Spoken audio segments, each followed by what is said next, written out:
Bien, on va commencer un petit cours sur le Homer. Et vous savez que ce qui nous est demandé dans la Torah, c'est toujours les époques que l'on vit, c'est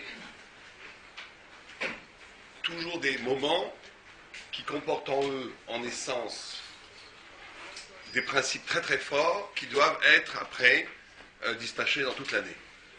À Kippour, le mois de Tishri par exemple, on est dans une époque où la tchouva, la repentance est la plus forte, mais bien entendu, on ne peut pas considérer qu'on va faire teshuvah que à Kippour, et qu'après, pendant toute l'année, on ne fera pas de tchouva. Simplement, le jour qui est consacré essentiellement à la tchouva, c'est Yom Kippour. Donc le mois de Homer, c'est aussi un mois, la période de Homer, les 49 jours du Homer, c'est aussi une période qui signifie quelque chose de très particulier, dont le sens doit être déployé après toute l'année. C'est pareil même pour les mois où il n'y a pas de fête, par le mois de Cheshvan, où il n'y a rien, on l'appelle Mar Cheshvan, c'est le mois qui vient après Tishri, parce que justement rien ne se passe, il n'y a plus de fête. Mar, ça veut dire amer, l'amertume du mois de Cheshvan. Même s'il ne se passe rien, il faut aussi, c'est aussi une façon, c'est-à-dire qu'il y a une période dans l'année où il n'y a pas de fête, parce qu'il nous est demandé aussi d'avoir une relation avec Dieu qui ne passe pas par la fête, qui ne passe pas par les mitzvot, qui ne passe pas par la loi. Il y a aussi une dimension où l'homme se doit d'avoir une relation avec Dieu sans action, sans acte, sans mitzvot, sans liturgie, sans rituel. Donc chaque période a son sens, qu'il faut après savoir orchestrer dans son existence, de façon tout à fait avec une réflexion à propos de cette chose-là. Donc, on va parler ce soir de quel est le sens de l'Homer. Et dans l'Homer, il y a trois choses qui, à première vue, pendant cette période, trois choses qui, à première vue, n'ont pas l'air d'être d'avoir de rapport l'une avec l'autre, puisqu'il y a il y a le conte du Homer. Deux, il y avait ce qu'on appelle le Korban à Homer. Le Korban à Homer, c'était le lendemain de Pessah. Le Tetzain Nissan, on devait motser, fête de Pessah, couper de l'orge, même si c'était Shabbat, on fauchait de l'orge, même si c'était Shabbat, et on en faisait de la farine de séorim, d'orge, et avec cette on prenait une poignée le Kohen prenait une poignée de cette farine, et la donnait en sacrifice au temple, et c'est ce qui rendait permis ce qu'on appelle le Hadash. Le Hadash, ça veut dire toute la nouvelle récolte. Donc ça, quel rapport entre le conte du Homer qui sépare les 49 jours, la sortie d'Égypte qui est Pessah, jusqu'à Shavuot qui est le reçu de la Torah, et ce Korban du Homer. Troisième élément qui s'est inscrit dans cette période, bien plus tard, c'est la mort des 24 000 élèves de Rabbi Akiva, et c'est pour ça qu'on porte la barbe, qu'on n'a pas le droit de se raser, qu'il y a une période de deuil. Ce qui est tout à fait étonnant parce que le deuil, normalement, n'a jamais excédé 12 mois. Si quelqu'un n'a pas le droit de porter le deuil plus de 12 mois. Au point où il y a une histoire avec une fois Rabban Gamiel a été à côté d'une femme qui avait perdu son fils, et elle pleurait tellement que Rabban Gamiel pleurait avec elle. En entendant les larmes de cette femme, il pleurait, et il pleurait tellement lui aussi que ses cils tombaient, nous dit l'Agma, tellement qu'il pleurait. Et elle a pleuré comme ça pendant 12 mois, et après elle a continué à pleurer. Il lui a envoyé un envoyé, il lui a dit, il ne faut pas pleurer, fini, on n'a plus le droit. Le deuil, c'est 12 mois. Après, chaque chose à sa place, c'est Dieu qui sait ce qu'il fait. Au moment où il y a le drame, il faut pleurer. On ne peut pas, au moment d'un drame, dire, si tout vient de Dieu et je ne veux pas pleurer mes proches, il faut pleurer. Mais à un certain moment, on n'a plus le droit de pleurer, c'est fini. Et elle a continué à pleurer. Et il lui a envoyé un message en lui disant, si tu continues à pleurer, tu vas perdre ton deuxième fils. Et elle a continué quand même à pleurer. Elle a perdu son deuxième fils, et son troisième, et son quatrième, toute sa famille. C'est-à-dire qu'elle est rentrée dans une passion de la douleur qui est contraire à la Torah. Donc, un deuil, ça se porte 12 mois. Donc ici, ça fait 2000 ans que les Talmidim, pratiquement 2000 ans, que les élèves de Rabbi Akiva sont morts, et on continue à porter ce deuil.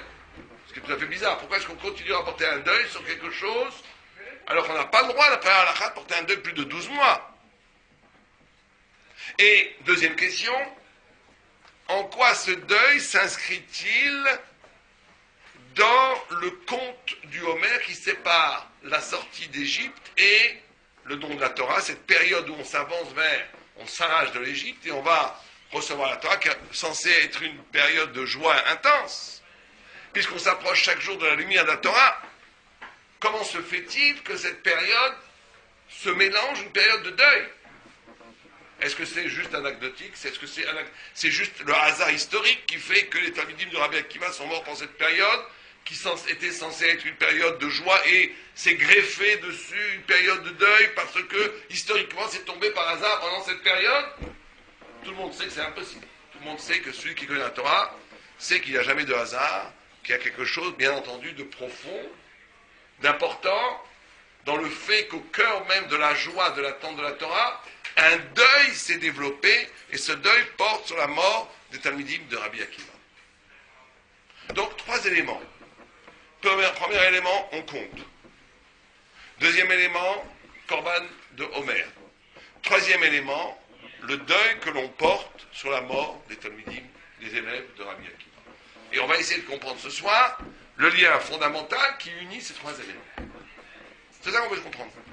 Pour comprendre le sens, ce qui nous est demandé pendant cette période de l'Homère. Alors, tout d'abord, le conte du Homère, la période d'Homère, commence immédiatement après la sortie d'Égypte.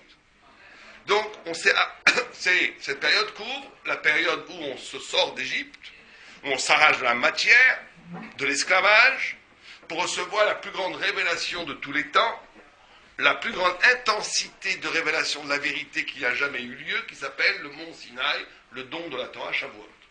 Au point où le statut métaphysique, la raison fondamentale pour laquelle on ne peut jamais changer la Torah, c'est qu'il ne peut pas, on a une Messora, on a une tradition, qu'il ne peut pas y avoir une révélation plus forte que celle qui s'est passée au Sinaï.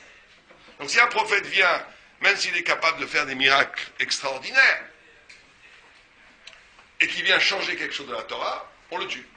Il ne peut pas aller contre. On ne le tue pas parce que il dit des choses insensées, parce qu'il dit des choses qui vont à l'encontre de ce que le Sinaï a dit. Or, aucune révélation ne peut venir en concurrence avec la révélation sinaïque. Aucune.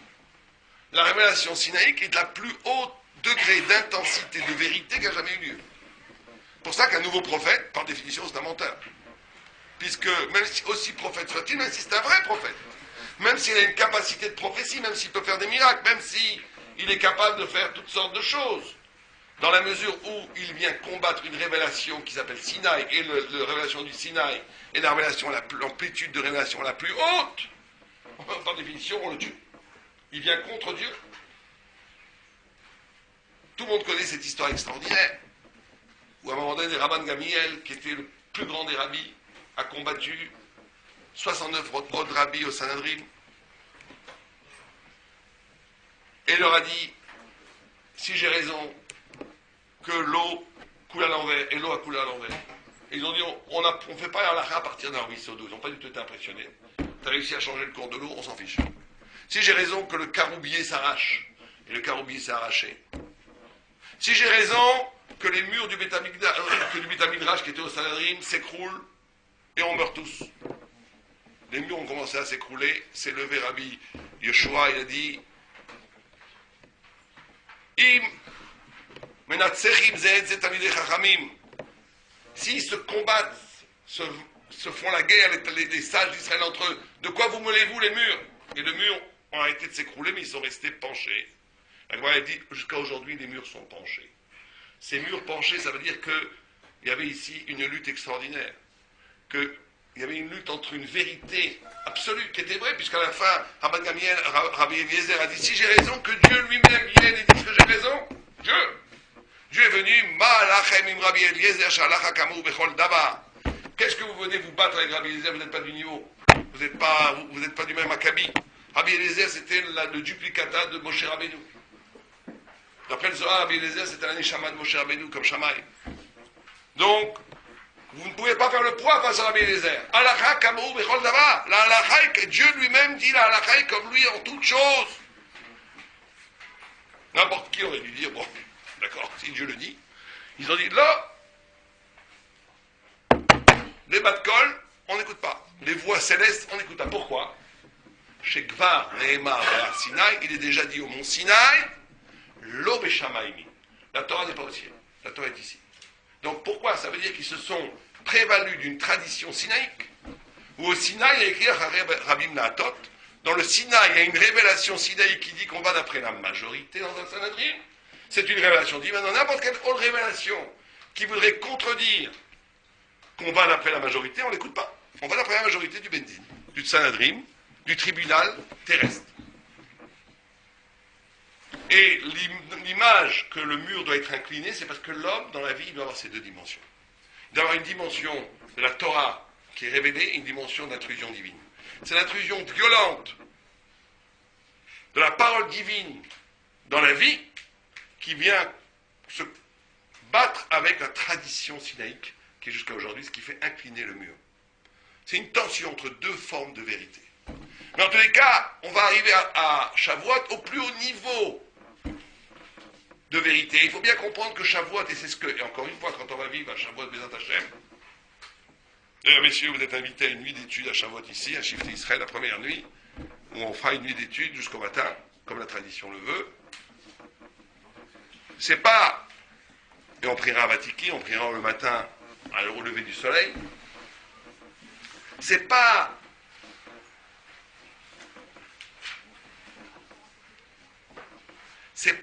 la révélation sinaïque, c'est pas simplement, c'est pas qu'on a regardé comme on dit dans les cinémas double, triple dimension comme ils ont inventé aujourd'hui en panoramique. C'est pas une vision panoramique. C'est pas que je regarde c'est le tissu même du mensonge du monde. Olam en hébreu vient de Ne'elam. Ça veut dire mensonge, écran. C'est l'écran même du monde qui s'est déchiré pour voir la vérité. Donc c'est quelque chose d'extraordinaire, le conte du Homer. On s'approche de quelque chose d'extraordinaire. Et à l'intérieur de ça, il y a un deuil. Comment ça va ensemble? Alors on va commencer par l'idée fondamentale au début, qui est l'idée du compte. Il faut compter. Or, le compte à première vue, c'est quelque chose de négatif. La gamatria, la force numérique de l'Égypte, c'est mispar. Mispar, ça veut dire le compte. La Gemara nous dit En abracha shora, bedavar shabebida ou beminyan. La bracha ne se repose pas sur les choses qui sont comptées. Vous savez que quand vous avez... C'est pas bien de compter chaque fois son argent. Il faut laisser les choses un peu dans le mystère pour que la bracha puisse s'opérer. Dès qu'on compte, on rentre la chose dans le réel, dans la matière, dans le rationnel, et ça l'empêche d'avoir une bracha. L'Égypte est une civilisation où il n'y avait pas de bracha, où il n'y avait pas de bénédiction. Bracha, si on prend le mot lui-même, c'est bet, resh, raf. Bet, c'est 2. Resh, c'est combien? 200. Raf, 20. C'est toujours 2. C'est toujours 2. Bet, c'est 2. Raf, c'est 20. Resh, c'est 200. C'est toujours des multiples de 2. La bracha, la bénédiction, c'est cette capacité du double, d'être 2, de l'écho, de ne pas être que ce qu'on est. La bracha, c'est la capacité d'avoir une existence où je dégage une dimension de moi-même qui n'est pas déterminée, qui n'est pas prévisible, qui n'est pas qu'un processus, qui n'est pas que ce que c'est. Qui n'est pas que ce qu'il y a, que l'évidence même de l'apparaître. Chacun d'entre nous possède une dimension qui le dépasse, qui est sa bracha, d'imprévisibilité, quelque chose. Vous savez que si on veut amener la bracha surtout dans la vie, c'est très bien d'avoir des rabbins, très bien de la znaka, encore mieux. Enfin, pas encore mieux, c'est très bien aussi. Mais la plus grande façon d'amener une bracha dans sa vie, c'est de casser avec une logique. C'est-à-dire que quelqu'un, à un moment donné, s'il ne fait que ce qu'il est censé faire, tout à fait prévisible, s'il ne fait que réagir, s'il le fait, il est toujours en train de compter, donnant, il n'est pas capable de faire un acte de désintéressement. Il n'est pas capable de faire une rupture. À un moment donné, c'est pas grave, je le fais parce que quelqu'un à 11h du soir, vous êtes fatigué, frappe à votre porte, la personne est un peu lourdingue, vous la connaissez, elle est vraiment pas très intéressante, mais elle a besoin de parler. Moi, si je m'écoute, je l'envoie balader, j'ai pas de temps, je suis fatigué, je reviens une autre fois, j'ai passé une journée épouvantable, je ne peux pas te parler. Quelqu'un qui va à ce moment-là dire, non, cette personne a besoin de parler, ça m'ennuie au plus, j'ai aucun intérêt, elle va m'apporter des ennuis cette personne, mais c'est pas grave. Il y a un juif qui est là, qui a besoin de parler, je prends sur moi 1 heure pour l'écouter. Celui qui fait ça, il ne le fait pas parce qu'il veut le lavaba et tout, hein, il ne le fait pas parce qu'il veut une récolte, il le fait parce que l'obligation, la responsabilité de le faire. Il casse un principe naturel qui voudrait dire, laisse-moi tranquille, j'ai pas le temps. Celui qui fait ça, il amène toutes les brachas. Dieu, il ne le calcule plus. Si tu calcules dans la vie, Dieu te calcule. Mida keneged mida. Si tu rentres dans un cheminement où tout le temps, c'est oui, non, mon intérêt, pas mon intérêt, tu calcules toujours tout, alors la vie aussi, elle va te calculer. Mais si tu es capable de faire un acte purement éthique, purement spirituel, je le fais parce que s'il faut le faire. Ça casse tout. Dieu, Dieu, on ne peut plus te calculer. On ne peut plus te réduire au Srar Veonesh. Tu rentres dans un système du désintéressement qui fait que toutes les brachotes de la Torah peuvent tomber sur toi. Et c'est très important de s'habituer dans la vie d'avoir cette dimension. Or, en Égypte, c'est exactement le contraire. En Égypte, tout est calculé, tout est vrai que l'Égypte, bien pourquoi nous on est sortis en sortant de ça. L'Égypte, c'est une civilisation de la matière. Ça veut dire quoi une civilisation de la matière? C'est-à-dire que c'est une civilisation où avant tout, il y a une matière. Et que cette matière, il n'y a que de la matière, il n'y a que de la pâte à modeler. Et la vie, en se sophistiquant, va construire de la culture, de la spiritualité, de la religion, de la beauté, du politique, de l'économique. Mais avant tout, il n'y a que de la matière. C'est ça la civilisation égyptienne. C'est la civilisation dans laquelle vit aujourd'hui la plupart du monde. La plupart des mondes pensent qu'avant tout, il y a de la matière. Et que cette matière, en se développant, forme toutes sortes de sociétés et de cultures. Mais la racine même de cette culture, de cette spiritualité, de cette société, elle est matérielle. Quand on vit dans ce schéma-là, il n'y a pas de bracha. Parce qu'il n'y a que ce qu'il y a. La matière, elle ne peut pas enfanter quelque chose d'autre qu'elle-même. Elle va juste transformer les choses en les sophistiquant, mais ça sera toujours que de la matière. Le peuple juif, et c'est pour ça que certains goïms ont peur des juifs, il a une vie qui ne s'articule pas autour de la matière. Istakla boraïta vebaraïta alma. Dieu a créé la Torah, après il a créé le monde. C'est-à-dire que la Torah est plus vieille que le monde. Elle n'est pas matérielle. La Torah n'est pas un processus, un produit d'une histoire matérielle. Elle est avant la matière elle-même. Et le juif doit articuler sa vie autour de cette lumière qu'est la Torah, qui le rend libre du monde. C'est comme ça qu'on est libre. C'est pour ça que quand la Torah a été donnée, les rois ont été voir Bilam, qui était le prophète des non-juifs, un très grand prophète, aussi grand que Moshe, dit la Gemara. Ils ont dit, qu'est-ce qui se passe? Le monde va être détruit. Ils ont senti que le monde allait être détruit. Ils ont dit, calmez-vous, c'est pas grave. C'est Dieu qui donne sa Torah à son peuple. Et tous ceux qui savent lire le Midrash, c'est qu'ils ont senti quelque chose. Ils ont senti que la Torah était un danger pour le monde. Parce que la Torah, elle est une référence d'un monde qui rend tout ce monde-là, le politique, le militaire, l'économique, complètement... C'est un château de cartes qui peut s'écrouler d'un jour à l'autre. Quand le Mashiach va venir, tout ce qui nous paraissait indéboulonnable, tout ça, c'est un écran de fumée. Tchoup! On voit un petit peu aujourd'hui, c'est pour ça qu'on peut faire certains pensent qu'on est tout près du Mashiach. On voit des états qui paraissaient indéboulonnables. En une semaine, c'est parti. Bon, c'est un peu un avant-goût, un apéritif de ce que ça va être. Mais il faut avant tout, vous savez que la tradition ashkénaze, qu'une jeune fille tourne 7 fois autour de son khatan sous la choupa, a pour racine, origine, que quand les Am Israël est rentré en Israël pour conquérir Jéricho, ils ont tourné 7 fois en sonnant le chauffard autour de Jéricho et les murailles se sont effondrées. Vous savez que d'ailleurs l'archéologie, c'est quelque chose d'époustouflant. Les archéologues qui travaillent sur le site de Jéricho, c'est le seul site au monde où les murailles sont renversées comme ça. Seul site au monde. Chaque fois que vous avez un site où il y avait des murailles, les murailles sont renversées comme ça. Pourquoi? Parce que les ennemis ont cassé la muraille de l'extérieur vers l'intérieur. Alors que Jéricho s'est tombé comme ça. Et aujourd'hui, quand vous allez dans le site archéologique, les archéologues non religieux vous disent, c'est tout à fait époustouflant, étonnant, que les murailles sont tombées comme ça. Parce qu'elles sont tombées comme ça. La Gemara dit qu'elles sont tombées sur elles-mêmes comme ça, mais bon.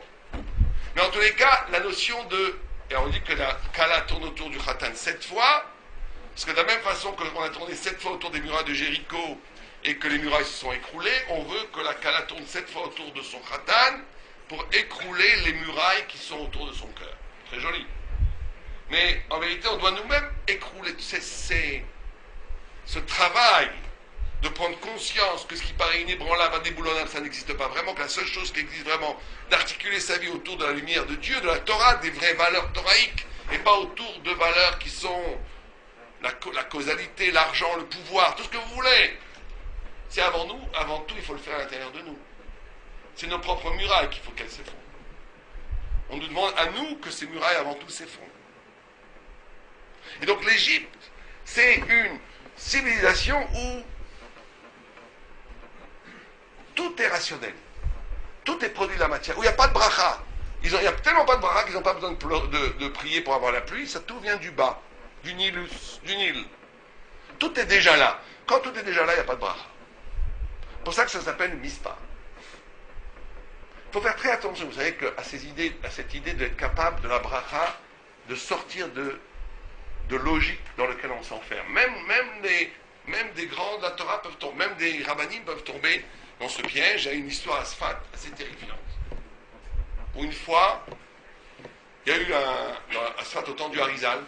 Tout le monde connaît, j'espère, le Harizal, le Hari Akadosh, et le Moshe Rabbeinu de la Kabbalah. Il a révélé des secrets époustouflants de la Kabbalah. Il a écrit un livre qui s'appelle Etzraïm, qui est un livre que tout celui qui peut le lire, mais c'est tellement dur que très peu de gens peuvent le lire, voit de façon évidente que c'est absolument divin. Aucun homme avec un cerveau, même einsteinien, ne peut écrire un dixième du Etzraïm. C'est d'une profondeur et d'une sophistication et d'une virtuosité intellectuelle qui ne supporte... C'est impossible qu'un homme ait écrit ça. Surtout qu'il est mort à 36 ans. C'est impossible. Et dans son village, c'était un village Sfat à l'époque, il y avait un chamash, un bedeau dans une maison Knesset, qui a mis 2 pains à l'intérieur de son Aaron HaKodesh, parce qu'il voulait les prendre le lendemain, il avait peur que les chats le mangent, ou les chiens. Il a mis dans le Aaron HaKodesh. Bon, un pauvre qui mourait de faim est arrivé à Sfat. Tout était déjà fermé.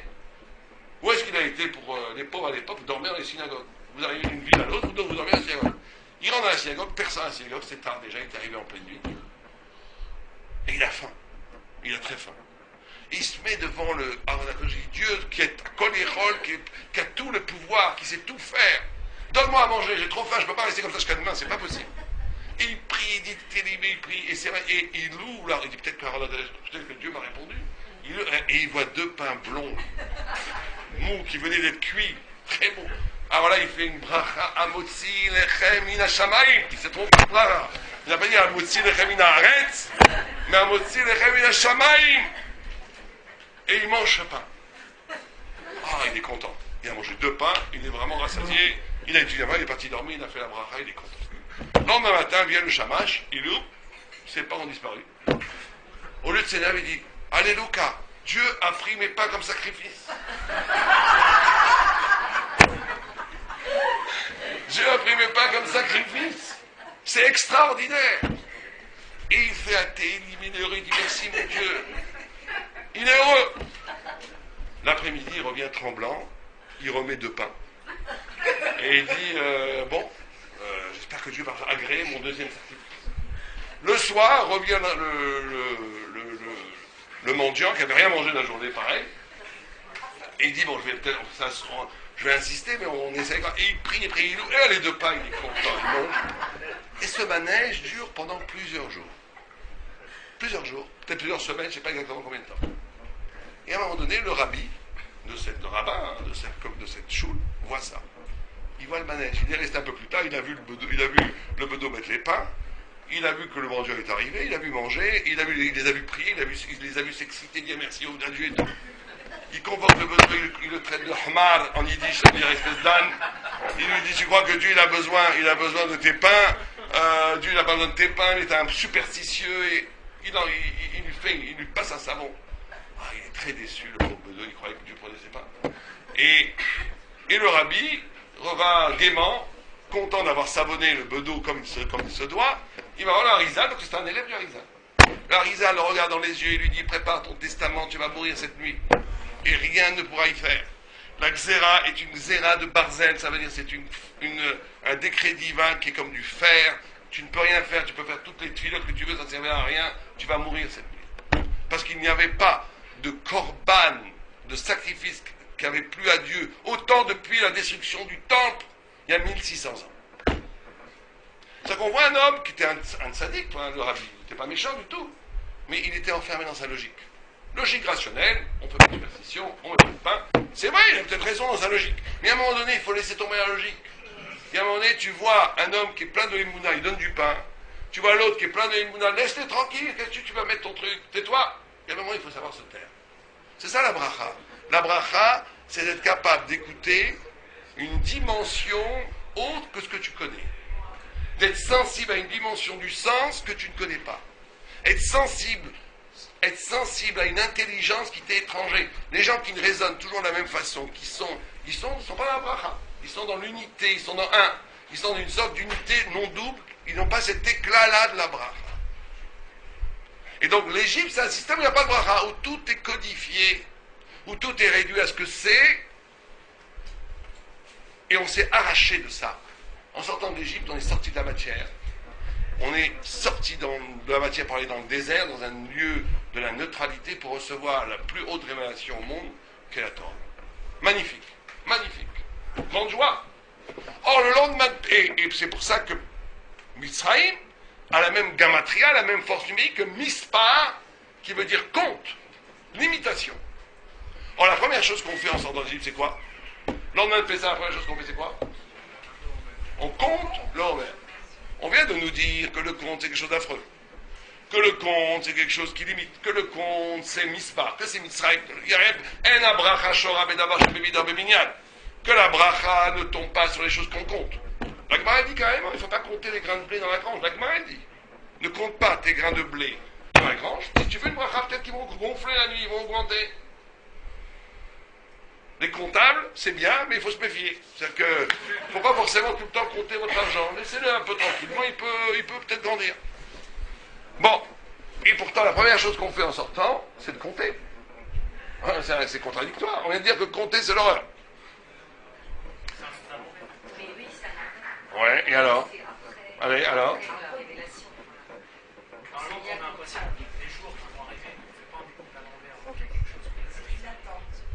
Mais c'est pas vraiment un compte à l'envers, on dit 1, 1, 2, 2, 3, 3. Pourquoi est-ce qu'on ne compte pas 48 jours? C'est une autre raison. Le Mitras Rino dit quelque chose de très beau, qui n'est pas tellement actuel aujourd'hui, par le cas par tout le monde. Il dit que parce que si on disait le premier jour, il reste 49 jours pour recevoir la Torah, les gens mourraient de douleur. C'est-à-dire, j'attends 49 jours pour recevoir la Torah, ils mourraient d'une crise cardiaque. Donc pour ne pas laisser trop long. Bon, aujourd'hui, je ne crois pas qu'il y ait beaucoup de gens où on leur dit qu'il faut 49 jours pour avoir Shavuot qui est une crise cardiaque de douleur. Il y en a très peu. Donc c'est pour ça qu'on a compté comme ça. 1, 2, 3, parce que si on te disait 49 jours le premier jour, tu ne pourrais pas supporter. Bon. Mais en réalité, tout le monde comprend qu'il y a deux formes de compte. Il y a un compte qui est là pour cataloguer ce que j'ai déjà. Et quand je catalogue ce qui est déjà, ça veut dire que je limite, je me définis à partir de l'avoir. Je me définis à partir de ce que j'ai. Je limite. Tout le monde comprend que compter, qu'il y a une tentation dans ma vie de se définir à partir de ce que j'ai. Or, quand on se définit à partir de ce qu'on a, on n'existe plus. On devient un reflet de la matière que Dieu a eu la gentillesse de nous donner, mais c'est un triple piège. Il y a un autre compte, qui est un compte qui s'oriente vers l'avenir.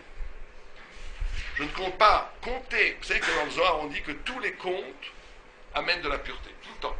Une femme compte 7 jours les Shabbanekim, le 8e jour, elle va au mikvé, elle devient Tahor. Un lépreux qui était tamé, il compte 7 jours, le 8e jour, il peut tout le temps, dans la Torah, le compte à la fin amène la pureté. Le Zohar dit que le compte que l'on fait à l'Omer, c'est un compte qui purifie le peuple juif. Ça purifie l'ensemble du peuple juif. Pourquoi? C'est très simple. Vous savez qu'on compte 49e jour et on ne compte pas de 50e jour. On le reçoit, c'est Shavuot. 7, c'est le chiffre de la nature. 7 fois 7, c'est 49, c'est la nature à son maximum. 50, c'est toujours le chiffre du dépassement de la nature, tout le temps. Vous avez 49 années, 50e année, c'est le jubilé, l'année magnifique, où tout revient, où tous les esclaves sont libérés, une sorte de joie universelle. Vous avez 49 degrés d'intelligence, de savoir, le 50e, c'est Dieu lui-même. Vous avez 49 jours, le 50e jour, c'est Shavuot, tout le temps, tout est comme ça. Parce qu'en vérité, ce qui purifie, c'est justement d'essayer de s'orienter, d'avoir une vie qui tend vers un dépassement de la nature. Je compte, mais le 50e, je ne le compte pas. Je le compte, je monte le plus haut possible, mais le 50e, je le reçois comme un don de Dieu. Ce qui purifie, c'est le désir d'infini, le désir de vérité. Le désir de recevoir la Torah est quelque chose qui purifie. Et ça, il faut se poser la question pendant cette période. On a dit que chaque période, c'est une période de travail. À Kippour, notre travail, c'est de faire tchouva. À Pessah, notre travail, c'est de nous arracher de nos aliénations. À l'Omer, notre travail, qu'on doit faire sincèrement chacun à son niveau, c'est de se poser la question, quel lien réel j'entretiens avec la vérité? Et il faut avoir le courage de se poser cette question. Est-ce que ça m'intéresse, la vérité? Ou non? En vérité, la vérité, ça ne m'intéresse pas vraiment, je m'en fiche. Ce qui m'intéresse avant tout, c'est de savoir comment je vais gagner de l'argent à la fin du mois. Bon, je vous dis la vérité. Ou bien non, je suis intéressé, et dans quel niveau je suis intéressé par la vérité? À quel niveau j'ai un désir d'accéder au sens aussi bien de ma vie, qu'au sens de l'univers, qu'au sens de la Torah, qu'au sens de la révélation? À quel niveau les idées spirituelles exprimées par la Torah sont quelque chose d'important dans ma vie pour moi? C'est la question fondamentale de cette période. Et celui qui ne la pose pas, c'est quelqu'un qui est passé complètement à côté de la période du Homer, comme s'il passerait à côté de la période de Kippour si pendant cette période il ne faisait pas de Tchouva. Ou à côté de la période de Pessah si pendant cette période il n'essayait pas de comprendre qu'est-ce qui me rend esclave dans cette existence. Ou la période de Purim si quelqu'un n'essayait pas de voir en quoi la joie est fondamentale dans sa vie, etc. etc. Chaque période est une période cœur, qui est une sorte de pilier de lumière qui va illuminer toute l'année. Comme ça qu'un juif y vit. Mais il ne faut pas passer à côté de la source de lumière qui est cette période. La source de lumière qui est pendant les 49 jours de l'Homer, c'est cette lumière-là. Est-ce que la lumière m'intéresse? Est-ce que la vérité m'intéresse? Ou bien non? Honnêtement, ça ne m'intéresse pas. Alors là, il faut se poser la question pourquoi? Parce qu'il y a un travail de recherche, pourquoi ça ne m'intéresse pas? Parce que c'est trop abstrait, parce que je suis trop accablé par des problèmes, parce que... Et à ce moment-là, il faut dégager des instants, au début très peu d'instants, 5 minutes, 10 minutes, un quart d'heure, où j'essaie de me consacrer à une réflexion de pourquoi je suis là, qu'est-ce que Dieu attend de moi, qu'est-ce que je fais sur cette planète, qu'est-ce que ça veut dire tout ça, qu'est-ce qu'on fait là, qu'est-ce que Dieu veut de nous, etc., etc. Essayer de réfléchir à partir de bases spirituelles, du pourquoi et du comment des choses, à partir des textes de la Torah. C'est très important d'étudier pour arriver à une réflexion qui va quelque part, parce que sinon on peut aussi tourner en rond et réfléchir à rien. À partir des textes, on peut commencer à entamer une vraie réflexion. Mais c'est très important, et ça, cette question-là, elle peut être posée à tous les niveaux. Aussi bien pour celui qui est très loin de la Torah, aussi bien pour le traditionnaliste qui fait les mitzvot, mais qui n'étudie pas, mais aussi bien aussi pour celui qui étudie dans un collège jour et nuit. Parce qu'à un moment donné, une sorte de force de l'habitude, où je fais les choses, mais je ne sais plus vraiment pourquoi je les fais. Je les fais parce que je les fais. Il y a 20 ans, j'ai pris une décision que la Torah c'est beau, magnifique. J'étudie, jour et nuit, je suis au collège, c'est dur, je ne gagne pas beaucoup d'argent, mais j'étudie dans la journée. Mais est-ce que je suis intéressé par la vérité? Plus vraiment. Je suis intéressé à être un bon juif, à faire ce que je peux faire. On oublie de se poser. Et c'est pour ça que c'est ça qui va différencier la grandeur. Les grands de la Torah, c'est ça leur différence. C'est pas forcément des gens qui étaient beaucoup plus intelligents que les autres. C'est des gens qui ont pris au sérieux leur dimension spirituelle, compris au sérieux la notion de vérité, compris au sérieux la recherche du vrai, compris au sérieux le travail quotidien de réflexion qui doit m'approcher de Dieu. C'est tout. Quand je prends vraiment au sérieux ça, je m'approche. Je grandis. Je développe en moi des choses qui étaient insoupçonnables et insoupçonnées.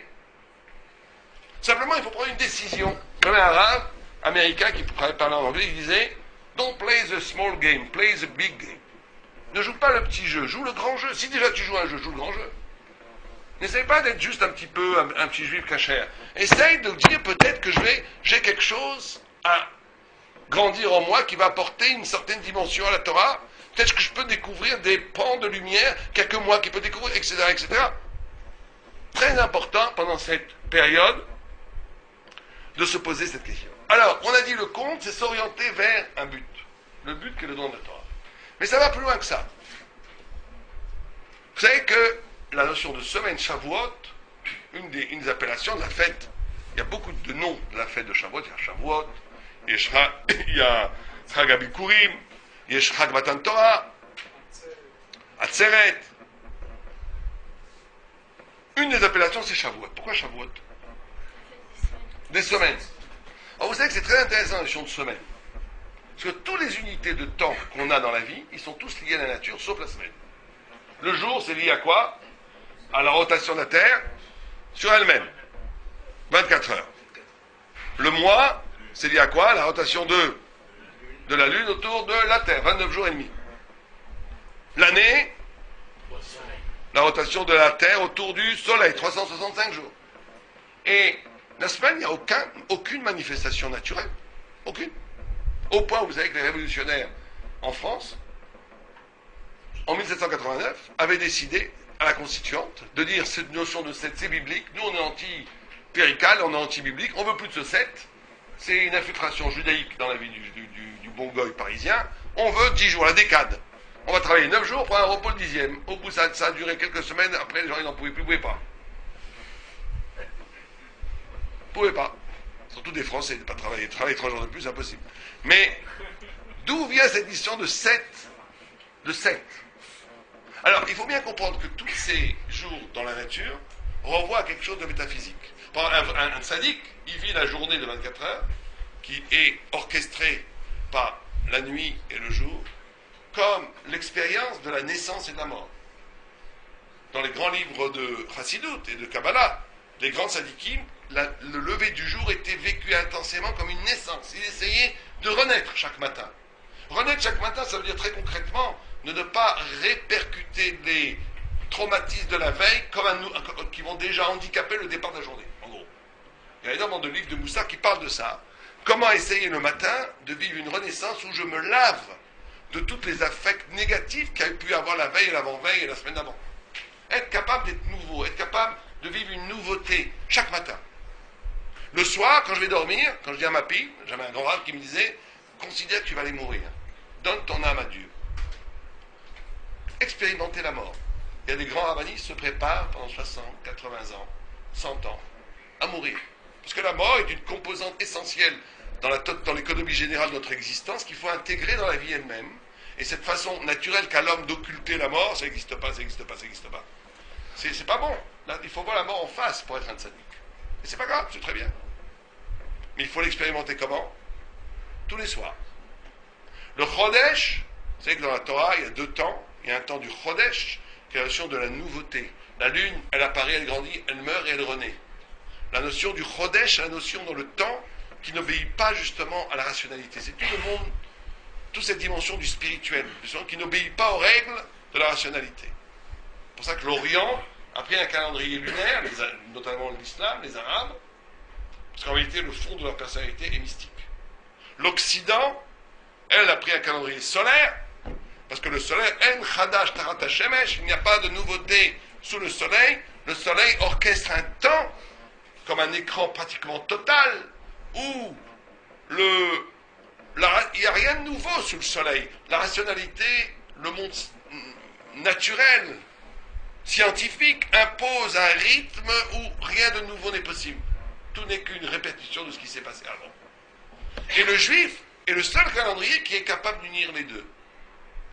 D'unir le soleil et la lune, c'est pour ça qu'on a un calendrier qui est basé sur le soleil et sur la lune principalement, mais on rajoute un mois pour cadrer, parce qu'il y a écrit Chodesh Aviv, pour que Pessah soit toujours au printemps, on rajoute 7 fois tous les 19 ans, une année bisseptile, ça fait plus ou moins, à peu près, un peu plus souvent, mais à peu près une fois tous les 3 ans, on fait une année avec 2 mois de Hadar, pour rectifier le tir, pour que Nissan soit toujours au printemps.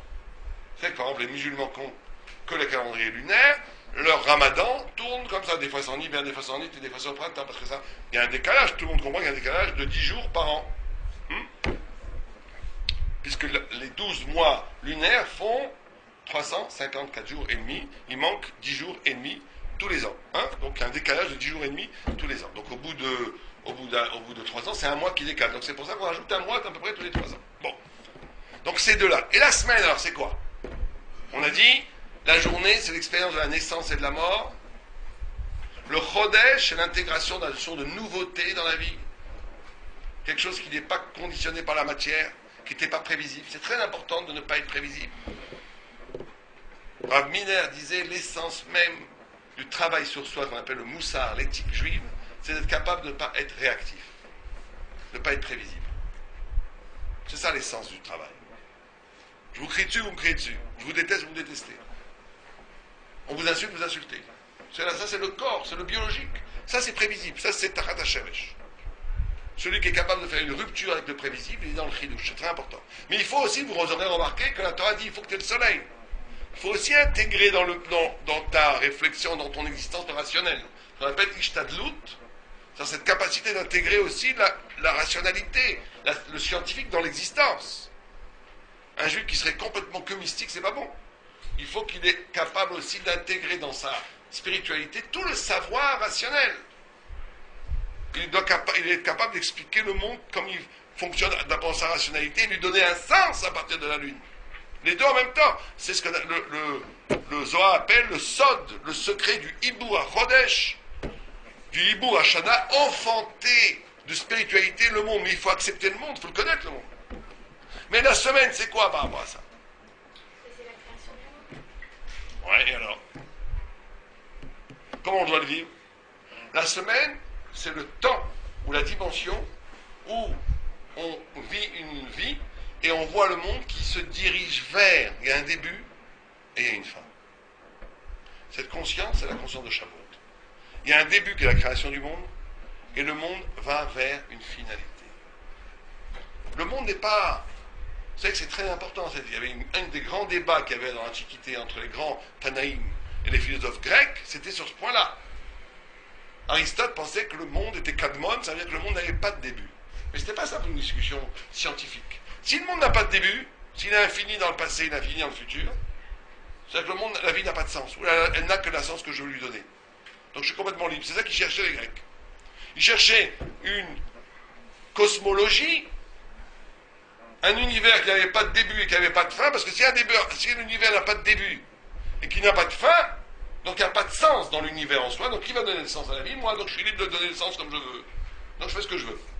En réalité, ce qui est recherché dans cette vision philo-scientifique, profondément, c'est une liberté humaine où je ne dois rien à personne, puisque c'est moi qui vais décider de l'orientation de ma vie. Mais si on a un début, il y a forcément une fin. Et dans ce cas-là, c'est que le monde a une orientation avant ton choix.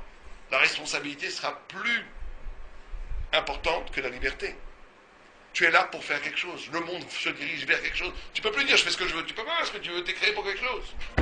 La responsabilité de réaliser le pourquoi tu as été créé est plus fondamentale que la liberté. C'est ça la notion de secte. Que ta vie doit aller vers un point. Elle commence à un point X, elle doit aller à un point Y. Le monde commence ici, il va là-bas. C'est pas libre. La liberté, elle existe mais après, pas au début. Au début, tu es responsable. C'est qu'il y avait un grand rave qui avait répondu comme ça à un scientifique qui était resté bouche bée, qui lui disait que le monde était infini dans le passé. Il lui dit c'est impossible que le monde soit infini dans le passé. Logiquement. Parce que si le monde est infini dans le passé, on ne serait pas arrivé à l'instant où on est maintenant. Puisqu'il faudrait qu'une infinité de temps se passe pour que j'arrive à l'instant présent. Or, l'infinité de temps, il ne passe jamais par définition, on n'est jamais arrivé. Donc, il n'y aurait même pas de présence s'il y avait l'infini dans le passé. Vous comprenez le raisonnement? Si le monde est infini dans le passé, or l'infini n'est jamais atteint. Donc, on ne peut pas avoir maintenant vu l'instant présent, ça voudrait dire quoi? Donc, c'est impossible que le monde soit infini dans le passé. Bon, ça c'est juste pour... Donc, ça c'est le conte. Et c'est pour ça que ce conte purifie. Le conte, et on va finir ça avec le conte avec ça, parce que je vois que le temps passe très vite. Le conte a une autre fonction fondamentale aussi, c'est d'unir sa vie. Unir sa vie. Le conte, quand on compte, on fait une union entre les choses. Unir sa vie. Vous savez, une femme de Rav Rothenberg, tout le monde a connu Rav Rothenberg, la sœur de Rothenberg, pardon, qui était une tzadékette très très grande. Elle a uni sa vie autour d'un seul projet, aider les Juifs. C'est très important de prendre une dimension, une mitzvah, et d'en faire la centralité de son exercice spirituel dans la vie. Unir sa vie autour d'un élément très fort dans l'existence. Certains vont choisir la Zdaka, l'autre l'étude de la Torah, l'autre qui va choisir, je ne sais pas moi. Elle avait choisi d'aider les Juifs. Et pendant la guerre, elle vivait en Suisse, elle s'était mariée à un homme très fortuné. Et elle a consacré toute sa fortune à essayer de sauver des Juifs des nazis. Et elle a fait ça tout le temps. Et c'est une grande syndicate. Et le jour de la bar mitzvah de son fils,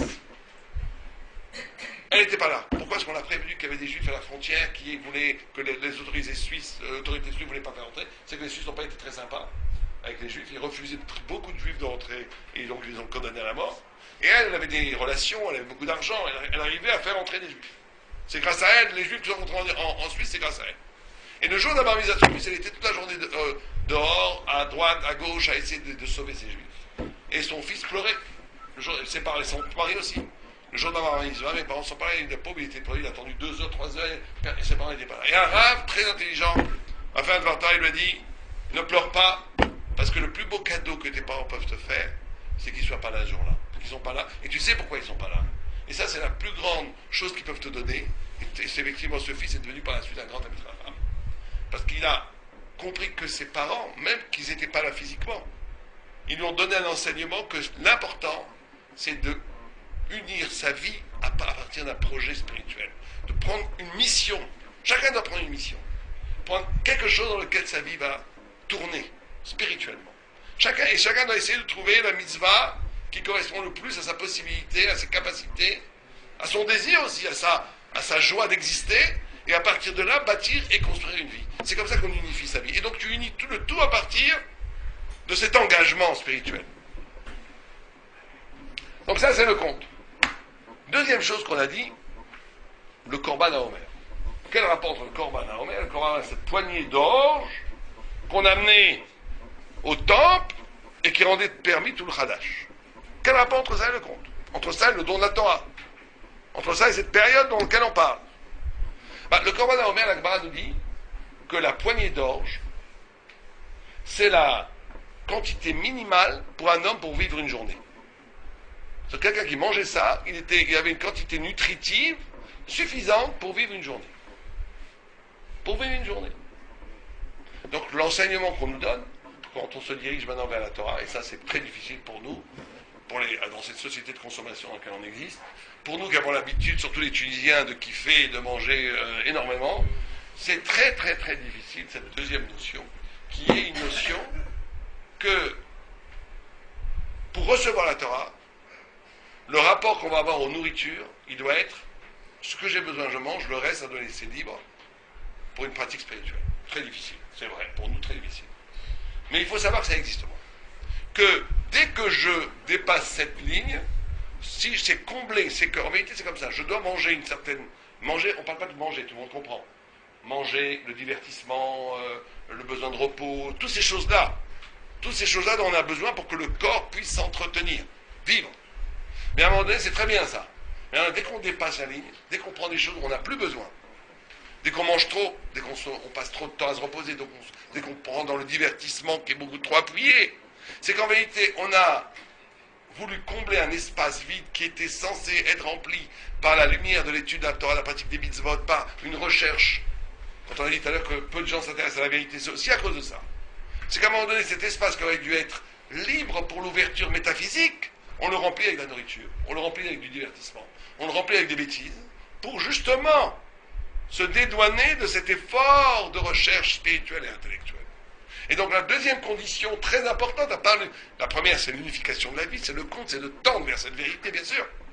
Mais même quand je tends vers cette vérité, il va y avoir toutes sortes de forces extérieures qu'on appelle les clipotes, qui vont te dire, bon, maintenant t'as le temps, c'est vrai la vérité tu y tends, mais en attendant on va se manger 3 dames routes, alors tu peux en manger qu'une. On va avoir 4 verres de boucha ou 10 verres de boucha, alors tu peux en boire qu'un. On va essayer à un moment donné de combler l'espace vide par des nourritures qui vont nous boucher complètement la possibilité spirituelle. Donc une condition de la Torah, et c'est vrai que c'est très dur à dire aujourd'hui pour nous, pour tout le monde, c'est ce qu'on appelle la frugalité. La capacité de frugalité, ça veut dire je mange ce dont j'ai besoin, je me repose ce que j'ai besoin, le reste je ne le gâche pas en le comblant par des bêtises, par de la matière, mais je le laisse libre pour avoir cette notion de liberté, de légèreté, physique même, qui me permet d'être alerte à l'étude, à la réflexion et à l'engagement spirituel. Et c'est ça qui va permettre, vous savez qu'à Pessah, en sortant de Pessah, on donnait un korban qui s'appelait le Homer, comme on vient de le dire, qui était à partir de Séorim, et à Shavuot, quel korban on donnait? De quel végétal?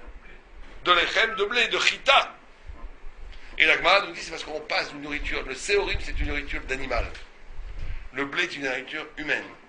Que tout le travail qu'on est en train de faire maintenant, dans cette période, c'est de passer à une vie d'animal, à une vie humaine à l'image de Dieu.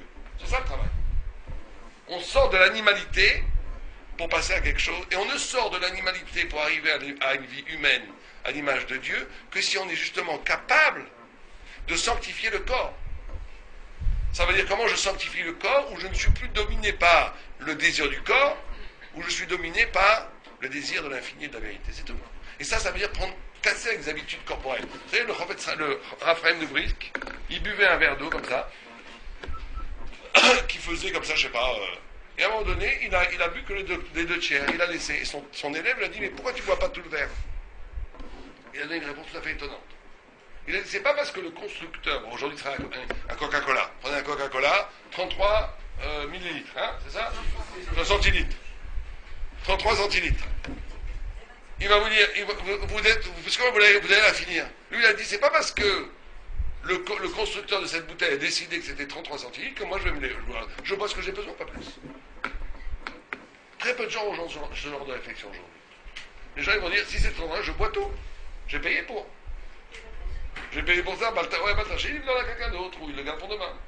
Mais le Raphaël il dit, je ne vais pas me soumettre aux impératifs industriel, publicitaire et commercial des autres et devenir instrumentalisé par rapport à eux et les obéir en buvant tout. Je bois, j'ai besoin de boire 3 gorgées, jamais rien. Ça c'est une maîtrise. C'est la maîtrise du corps. La maîtrise du corps, c'est très difficile. Il y a une autre histoire que je vais raconter et que moi je trouve extraordinaire. Il y avait Rav Yerucham qui était un grand Balmoussa qui un jour devait monter dans le train. Et il est monté dans le train et son gant est tombé par terre. Et il est monté dans le train. Et il a vu le train partir et son joli gant qui était sur le quai. Qu'est-ce qu'il a fait d'après vous? Hein? Il a pris le deuxième gant et il l'a jeté. Pourquoi? Il dit, au moins que ça sert à quelqu'un ces 2 gants. Au moins il aura les deux. Bon, vous vous rendez compte, ça c'est inscrire dans la réaction. La plupart des gens ils tiennent le deuxième gant comme ça. On m'en a eu un, on n'aura pas le deuxième.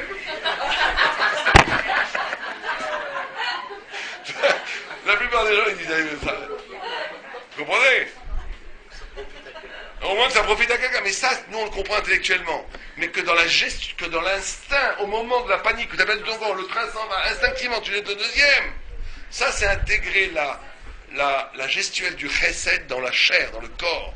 Ça c'est sanctifier le corps. Ça c'est sanctifier le corps. Bien.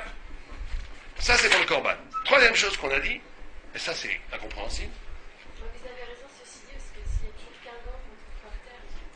Ouais, exactement. Vous avez raison, on trouve très rarement 2 gants. Ouais. Non, mais ça, c'est parce que les gens ne se sont pas rendus compte. Aussi. On peut donner cache-route à l'humanité. Bien. Troisième élément, c'est ce deuil que l'on porte. On va essayer de finir à l'heure, donc il nous reste une dizaine de minutes. Troisième élément, la mort des Talmidim de Rabbi Akiva et le deuil qu'on porte de cette mort. Quel rapport entre ça sur la Torah? Alors il faut comprendre que la Torah qu'on a dans les mains est une Torah brisée. La vraie Torah, c'est la Torah qu'on a reçue à Shavuot. Les tables de la loi qu'on a reçues à Shavuot sont la Torah totale qui aurait dû amener de la rédemption et le tikkun, la réparation totale de l'humanité de la faute de Adam Rishon. Et quand on a reçu la Torah, Am Israël est devenu immortel. Et ce n'est qu'après la faute du veau d'or que Am Israël est retombé dans la mort. Et en vérité, quand on a reçu la Torah, le Zohar pose la question en disant quelle différence y a-t-il entre la sortie, l'ouverture de la mer Rouge, où on dit que la Shifra canaanite, ça veut dire c'est même pas une juive, c'est une esclave égyptienne qui est sortie avec les juifs, ont vu une vision spirituelle aussi grande, plus grande que ce qu'a vu Echeskiel Ben Bouzi, la vision d'Echeskiel qui est une vision prophétique du Merkava, qui a vu le chariot céleste, qui a vu toute la Kabbalah est basée sur ça. Donc le degré de révélation à la sortie de l'Égypte, dans l'ouverture de la mer Rouge, était aussi grand que le degré de révélation au mont Sinaï. Donc qu'est-ce qui s'est passé au mont Sinaï de plus que la sortie de l'Égypte à l'ouverture de la mer Rouge? Qu'est-ce qui s'est passé de plus? Et le Zohar pose cette question. Et le Zohar répond, Pascha Zahama. Ce jour-là, quand ils ont reçu la Torah Zahama, Pascha s'est arrêté le poison de la mort, le poison que le serpent a jeté sur Chava et après sur Adam, qui a contaminé l'humanité de finitude, qui l'a amené à la mort, s'est arrêté. Pourquoi ça arrête? On ne prend toujours pas la question. C'est très simple. Parce qu'en sortant d'Égypte, dans l'ouverture de la mer, ils ont vu une révélation aussi grande que Mont Sinaï, ils l'ont vu. Mais ils l'ont vu. C'était comme un spectacle. ce qui s'est passé au mont Sinaï, le Zohar dit, qu'est-ce qui s'est passé au Sinaï de spécifique? C'est Rohim et Takolot, ils ont vu les voix. Voir les voix, ça veut dire que ce qui était normalement audible est devenu visible, et ce qui était visible est devenu audible. Ils ont été capables de voir comme si je voyais une symphonie, ou comme si j'écoutais un tableau. Confusion totale des sens. C'est quoi le sens métaphysique de cette confusion des sens? C'est qu'ils ont vu les choses avec les sens même, l'œil de la vie. La Gemara nous dit, pose la question, comment se fait-il qu'un malentendant, un sourd, n'enfante pas un malentendant? Comment se fait-il qu'un aveugle n'enfante pas un aveugle, etc., etc. La Gemara répond, Bilbel Zera, que la Zera, la semence, à l'origine de la vie, elle n'a pas toutes ces catégories de... Lui, il a vu, vous savez que c'est extraordinaire, dans l'embryologie, ceux qui étudient les embryons, c'est quelque chose d'extraordinaire de voir ça. La biologie, c'est quelque chose de fabuleux. Et dans l'embryologie, on voit que les premières cellules qui vont constituer l'enfant sont les mêmes. Celles qui vont faire l'œil, la peau, la chair, l'os, les cheveux, les dents, sont les mêmes. C'est les souches, les cellules souches sont des cellules qui sont les mêmes. Et d'ailleurs, personne ne sait aujourd'hui, aucun scientifique ne sait comment ça se fait que ces souches se développent de cette façon-là et qu'elles ne s'excluent pas l'une l'autre. C'est un des miracles de la création. Que ce soit un miracle ou que ce soit un jour expliqué scientifiquement, ça ne change rien, c'est un miracle. C'est un miracle que des mêmes souches puissent faire des choses si différentes, que des mêmes cellules font des choses différentes. Et la Gemara le savait déjà il y a 2000 ans, elle dit, Bil Benzer Rashi dit que ce qui est à l'origine de la vie est identique, il n'y a pas de différence. Et quand la Gemara nous dit qu'à Mont Sinaï, ils ont accepté la Torah, ils ont vu la Torah avec l'œil de la vie. C'est comme s'ils avaient vu la Torah avec les cellules souches. Comme s'ils avaient vu la Torah, ils n'ont pas vu comme un spectacle. Cette Torah est devenue une part, ils l'ont vue avec leur essence. Ils ont pactisé, ils ont fusionné avec la lumière de Dieu au cœur même de leur existence, au point où ils ont fait un avec cette parole divine, et ils sont devenus immortels. Paskazama. La mort a disparu à cet instant. Ce n'est qu'après avoir fait la parole du veau d'or, on n'a pas le temps de développer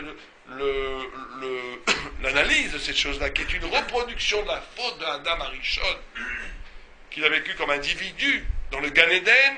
Ce que le peuple juif a fait avec le veau d'or, c'est exactement le même péché. Exactement le même péché au niveau collectif. On fera un cours peut-être un jour, rien que sur ça, pour expliquer la symétrie de ces deux fautes qui sont la même. Ça a ramené la mort. Et ça a cassé les premières tables de la loi. On n'a plus que les brisures des premières tables de la loi. Et on a maintenant les deuxièmes tables de la loi qui sont extraordinaires, mais qui sont quand même absolument pas du même niveau que les premières. Les premières tables de la loi, nous dit la Gemara, si on les avait, En Uma Sholet Ba, on aurait été invisible, on ne serait jamais sorti d'Israël, on aurait été invincible, on aurait été la lumière du monde, on aurait été le phare absolu de l'humanité. Ce qu'on est aussi aujourd'hui, mais de façon aujourd'hui non reconnaissable, caché, voilé, malmené. On n'a plus la brisure de tout cela. Et il était prévu que les Talmidim de Rabbi Akiva devait être le Moshe Rabbeinu. Et les Talmidim de Rabbi Akiva étaient de l'ordre de 24 000, parce que le Zohar dit que pour avoir un kal, ça veut dire une assemblée, il faut au moins 2000. On n'est pas encore 2000 dans ce chiot, mais un jour, on a une assemblée, il faut 2000 personnes pour avoir un kal. Un kal, c'est 2000. Or, il y avait 24 000, c'était 12 fois 2000 par rapport aux 12 tribus. C'était la recomposition de Am Israël, au niveau réduit. Et eux, comme ils étaient au niveau, ils auraient dû recevoir la Torah originelle, faire le tikkun. Rabbi Akiva aurait dû être le Moshe Rabbeinu de cette époque, et Bar Korba aurait dû être le Mashiach. Je crois qu'on dit en français Bar Kozba aurait dû être le Mashiach. C'était ça qui était prévu. Or, qu'est-ce qui s'est passé? La Gemara nous dit qu'ils ne se sont pas donné assez de kavod l'un à l'autre, ils ne se sont pas donné assez de respect l'un à l'autre, et ce non-respect l'un à l'autre a occasionné la mort de ces 24 000 Talmidim de Rabbi Akiva. Après, Rabbi Akiva était dans le sud, il a pris 5 Talmidim, Rabbi Meir, Rabbi Shimon Bar Yochai, Rabbi Yehuda, Rabbi Eliezer, Rabbi Lazar, qui ont été la source de toute la Torah après. Rabbi Shimon Bar Yochai, c'est toute la Kabbalah. C'est pour ça que toute la Torah vient de Rabbi Akiva. Rabbi Meir, c'est la Mishnah. le Sifri. Toute la Torah est passée chez ça. Mais avant, ça devait être des 24 000 élèves qui auraient dû recevoir une Torah rédimée, réparée d'avant la faute. Et parce qu'ils ne se sont pas donné assez de respect l'un l'autre, ils sont tous morts. On ne meurt pas parce qu'on ne donne pas assez de respect. Pourquoi ils sont morts? Parce qu'en vérité, la Torah ne peut pas être donnée à des individus. La Torah est toujours donnée à un peuple. C'est pour ça que, qu'est-ce qui est écrit? Qu'est-ce que dit Rashi dans le don de la Torah? Taha taha. Rashi dit quoi? Quelqu'un connaît Rashi par cœur? Belev yachad ou belev echad. Ensemble et avec un cœur uni. Quand on a reçu la Torah sur le Mont Sinaï, on était tous ensemble. C'est le peuple d'Israël comme peuple qui reçoit la Torah. Ce n'est pas une multitude d'individus, aussi prestigieux, aussi sympathiques soient-ils. Et de ne pas savoir donner du kavod l'un à l'autre a cassé l'unité du peuple juif. Et donc leur fonction qui était de recevoir la Torah a disparu, ils sont morts. Et c'est pour ça qu'on porte le deuil jusqu'à aujourd'hui de ça. On ne porte pas le deuil sur la mort des Talmidei Rabbi Akiva. Il n'y a pas de deuil après 12 mois. On ne porte pas le deuil sur la mort des individus. On porte le deuil de l'échec de la réparation de la Torah dont nous sommes nous-mêmes responsables aujourd'hui. À chaque génération, on reproduit cette incapacité d'union du peuple. Et on le voit aujourd'hui, Ashkenaz, Séfarades, Lituaniens, les gens qui se font la guerre, les gens qui sont Lituaniens, Chassidiques, Lubavitch, pas Lubavitch. Chacun se prend sa facette comme un absolu et n'est pas capable de s'unir au peuple. Et même ceux qui disent le peuple d'Israël, ils disent le peuple d'Israël, mais sauf les Haridim. Il faut toujours faire l'union, le Ichoud, mais pas les Haridim, mais les Haridim. On est dans une catastrophe. Ouais, on est dans une catastrophe. On n'est pas dans l'union. Et le grand tikkun que l'on doit faire, c'est l'union, parce qu'on ne peut pas recevoir l'union. Et c'est sur ça qu'on porte le deuil. On porte le deuil sur l'incapacité de s'unir comme un peuple aimant l'un l'autre absolument pour recevoir de nouveau cette dimension de Torah qui a été brisée. Et donc c'est pour ça que c'est pendant cette période. Parce qu'on attend la Torah, on ne peut pas attendre la Torah sans l'espoir de faire la réparation de cette Torah. Et pour faire la réparation de la Torah, il faut qu'on ait cette dimension-là de la conscience. De la conscience qu'on n'a pas encore fait le tikkun pour recevoir complètement la Torah. Donc il y a une joie. Il y a une grande joie. On s'avance tous les jours vers le don de la Torah. C'est une joie extraordinaire. Mais à côté de cette joie est mélangé le sentiment qu'on n'a pas encore réalisé ce qu'on doit réaliser pour recevoir la Torah totale. La Torah au visage messianique. La Torah de la lumière sinaïque qui était avant la brisure des premières tables de la loi. Et les deux, et cette période doit être vécue comme ça. Où d'un côté je me rapproche dans une joie extraordinaire vers la Torah, mais d'un autre côté je suis conscient que je n'ai pas encore réussi à réparer complètement l'échec, qu'on n'a pas réussi à réparer complètement l'échec extraordinaire, la catastrophe métaphysique et mystique absolue qu'a été cette brisure des tables de la loi. Bon, on n'a pas le temps, vous devez parler aujourd'hui, moi je fais très attention de respecter les horaires. On devait parler aussi un peu de la Shoah. On n'a pas le temps d'en parler, ça prendra trop longtemps, mais je vais juste vous raconter une histoire qui m'a beaucoup frappé, qui conclura cette soirée. Il y avait une fois, à Silver, qui a rencontré un homme, pas du tout religieux, mais qui parlait yiddish. C'était un ancien religieux. Il commence à parler avec lui en yiddish, et il dit, moi aujourd'hui je ne peux plus être religieux. Je ne peux plus être dans la Torah, impossible. Pourquoi? J'étais dans les camps, j'étais dans la Shoah. Ouais, mais il y a beaucoup de gens qui sont dans les camps qui sont très religieux. Il dit non, mais moi j'ai vu quelque chose d'abominable. Qu'est-ce que tu as vu? Je ne parle pas des morts et tout, j'ai vu quelque chose d'horrible. Quoi? Il y avait quelqu'un qui avait un sidour là-bas. Il avait un sidour. Et les gens voulaient prier. Les gens lui demandaient son sidour. Sidour, ça avait un livre de prière. Hein. Il avait un livre de prière. Et les autres n'en avaient pas. Et les gens lui demandaient le sidour pour prier. Lui, il disait, je veux bien vous prêter mon sidour, mais vous me donnez un morceau de votre petit pain. Vous avez des rations. Et il dit, cet homme, comment voulez-vous que je croie en Dieu après ça? Comment voulez-vous que je croie au rabbanim? Quand cet homme-là, il monnayait son sidour contre un bout de pain des gens qui étaient affamés. Je ne veux plus être religieux. Et Rav Silver l'a regardé, c'est un homme exceptionnel, Rav Silver. Il l'a regardé dans les yeux, en souriant, il a dit, c'est tout à fait intéressant. Pourquoi est-ce que, lui-même était sorti des camps, donc il n'y avait pas de problème. Pourquoi est-ce que tu vois que ce bonhomme qui a monnayé son sidour, pourquoi tu ne vois pas l'extraordinaire héroïsme des autres qui étaient prêts à se sacrifier d'un bout de pain pour avoir le sidour? Pourquoi Pourquoi tu vois que le mauvais côté? Pourquoi tu vois le côté négatif? Pourquoi tu n'es pas capable de voir le côté merveilleux que des gens qui ont faim, terriblement faim, sont prêts à donner une partie de leur pain pour avoir un sidor? Ça, tu ne le vois pas. On nous raconte, je ne sais pas si l'histoire est vraie à la fin, cette histoire est sans moi, que cette personne a fait, ça lui a trotté dans la tête énormément qu'il a fait de choix. Ça veut dire que ce qui est très important pour nous, c'est que la Shoah est un événement, on n'a pas le temps d'en parler ce soir, effroyable, peut-être le plus effroyable de tous les temps.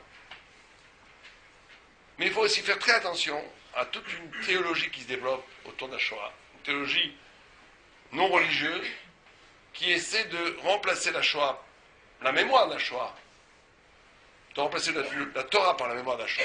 Et vous verrez de façon très intéressante qu'il y a toute une littérature sur la Shoah qui développe une terminologie, un verbiage, qui emprunte à la Torah énormément de choses et nous plaque dans la Shoah.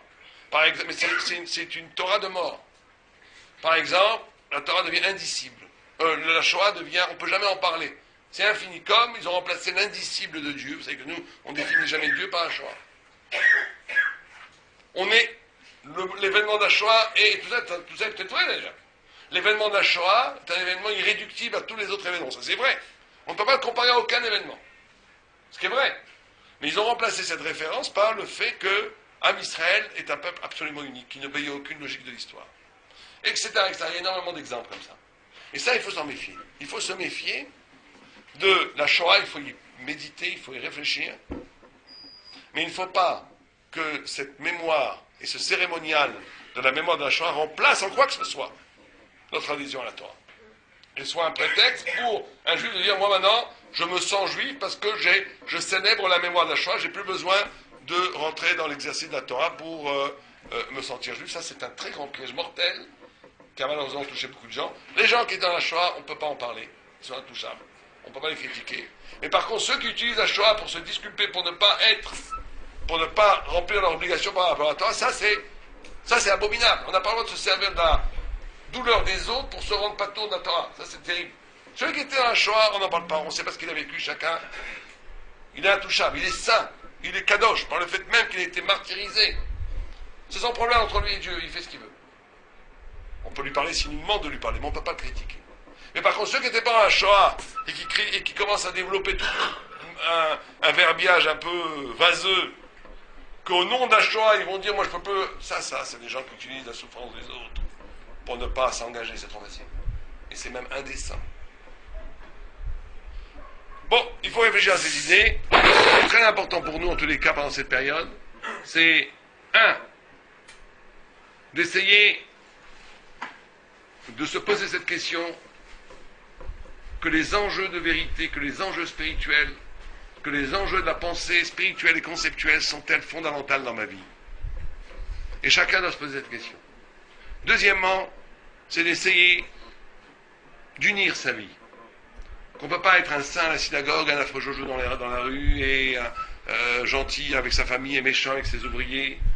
Il faut unir sa vie. 3. Prendre chacun une mission spirituelle, une dimension, une mitzvah, qui va devenir le moteur spirituel de mon existence. Chacun choisit ce qu'il veut, mais il faut en prendre une. C'est ça qui va permettre l'unification réelle de la vie. 4, peut-être le plus dur, mais je rigole, essayer d'avoir un rapport aux nourritures, au divertissement, ou pas se limiter, mais en tous les cas ne pas. C'est pas une question de pas d'excès. De essayer d'avoir un rapport aux nourritures où la nourriture est là pour entretenir mon corps et pas pour m'abrutir et combler les manques de l'existence. Je suis là pour vivre et ce qui est, on va poser la question dans une minute, et ce qui est le reste, je le laisse libre, léger pour l'exercice spirituel. 3, 5, comment chacun d'entre nous peut faire un travail. Le Beth Amikdash a été détruit à cause de Sinatrinam, des marloquettes, la haine gratuite. Comment chacun d'entre nous peut faire un travail d'unification dans sa parole, dans sa pensée, dans ses actes, de fraternité avec le peuple juif, et de faire très attention de ne pas parler négativement de groupes, ces Ashkenaz, ces Sfarad, ces Lubavitch, parce que ça, c'est la destruction même de la spiritualité du peuple juif. D'être dans une logique d'unité, d'amour, ça ne veut pas dire qu'on ne nie pas les différences, et qu'on ne nie pas même des divergences. On peut ne pas être d'accord, mais du respect. Du respect, de l'amour, et de comprendre qu'on est tous un même corps. C'est la condition sine qua non pour recevoir cette Torah. C'est les choses sur lesquelles on doit réfléchir. Et bonne fête de Homer. Est-ce qu'il y a des questions? Pas de questions, allez-y. La Torah a été donnée, elle a été créée avant l'être humain, Oui, mais elle a été donnée d'abord à Adam et Ève. tout à fait. Et après, c'est passé à... À Abraham, Non, avant. à Enoch, à Noé, à Enoch, oui, tout à fait. Et après Abraham. Ouais. Mais c'était pas la même Torah qu'on a reçue au Mont Sinaï. Qui a été donnée au Mont Sinaï. Laquelle? Non, la Torah absolue était dans le ciel, elle a été créée avant le monde. Après, elle a été donnée au Mont Sinaï telle qu'elle, mais après, après la faute, c'est une Torah qui n'a plus tout l'éclat et la puissance de cette première Torah qui a été donnée. Parce que les Sefer Torah, il y a toute l'histoire des prophètes. Non, on parle de Hamed, des 5 livres. On parle des 5 livres. Après, les prophètes ne font que répéter ce qui est écrit dans la Torah.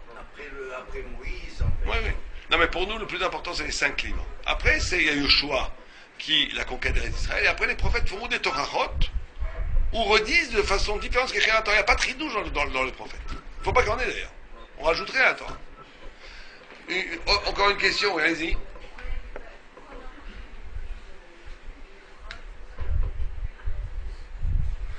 Parce qu'on a gardé, ça aussi ça mériterait un coup en soi, on a gardé la dimension de cette première table, on les a gardées en brisure. On peut y arriver comme une brisure. C'est toute la théologie de la brisure, toute la chokhma, où je comprends les choses de façon cassée. Je comprends les choses, mais je sais que ce que j'ai compris n'est pas vraiment le bout de la chose, c'est comme comprendre un morceau de la chose. Ça, cette dimension des premières tables, on l'a encore, sinon on ne fêterait même pas Shavuot. Pourquoi est-ce qu'on fait Shavuot? On devrait faire... Kippour, on a reçu les deuxièmes lois. Kippour, on a été pardonné, on a reçu les deuxièmes tables de la loi. Donc normalement, pourquoi est-ce qu'on Shavuot aurait dû être annulé? Puisqu'on n'a plus les premières tables de la loi. On les a plus dans leur unité, dans leur flamboyance. On les a dans leur dimension brisée. Et cette brisure est absolument importante de garder, parce que c'est ce qui fait le lien avec les deuxièmes tables de la loi qui vont permettre la réparation de ces premières tables de la loi, qui sont à venir. Vous vouliez poser une question? Oui. Vous demandez au sujet de l'excès de l'alimentation, de la diversification, etc. Dans l'autre sens, donc c'est un plus, dans le sens où on ne peut pas se divertir, on ne veut pas vider ou manger. Non, on n'a pas dit ça. Non, il ne faut pas non plus. Il faut être un homme doit être capable, dans les deux sens c'est mauvais, incapable de partager le pain avec des amis, même si on mange un peu trop Shabbat par exemple. Si on l'intègre dans une mitzvah, c'est le repas de Shabbat, ça fait partie de la Rachid. Tu peux manger un peu trop Shabbat, parce qu'il y a les deux âmes, mais il faut donner, que ce soit métaphysique, spirituel. Si tu manges pour combler un manque, tu manges pour combler le temps, tu manges pour oublier d'exister, c'est très mauvais. Non, mais c'est pas bon. Très mauvais. C'est la boulimie. Ouais. Il faut essayer de faire les choses dans les limites de ce que j'ai besoin pour après libérer une énergie et du temps pour me consacrer à la grandeur. Une question sur les 24 élèves de Rabbi Akiva. On dit que donc, si on fait aujourd'hui le deuil, etc., c'est leur mort, etc., pourquoi? Parce qu'ils avaient de la sénatrinam. Non, ils n'avaient pas Sénatrinam. Eux, ils n'avaient pas Mechabed, ils ne se donnaient pas du Kavod Maspik.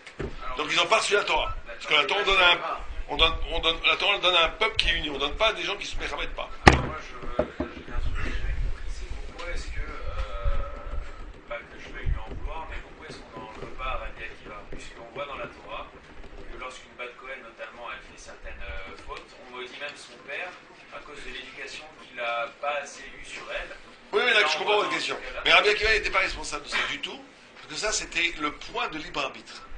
C'était pas... Et lui, il leur a enseigné les principes, le Moussa, la grandeur de la Torah, mais ils avaient chacun un point de liberté où, à un moment donné, cette Torah que Rabbi Akiva leur donnait, ils en faisaient, ils s'annulaient par rapport à elle, ou au contraire, ils se bâtissaient comme une personnalité unique, géniale, qui, par définition, niait un peu les autres.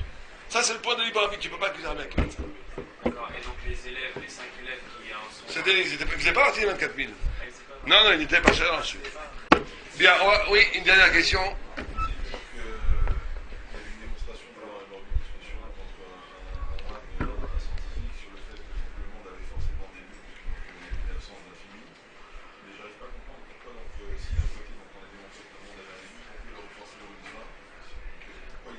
Parce que s'il a un début, ça veut dire qu'il a été créé. S'il a été créé, il est créé pour un propos. Il est créé pour un but.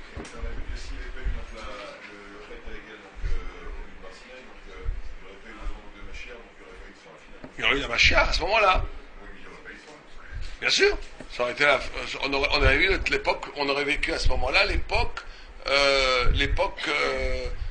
du Shabbat de l'humanité, qui va durer 1000 ans, et après on ne sait pas ce qui se passe. Après on parle d'un autre cycle.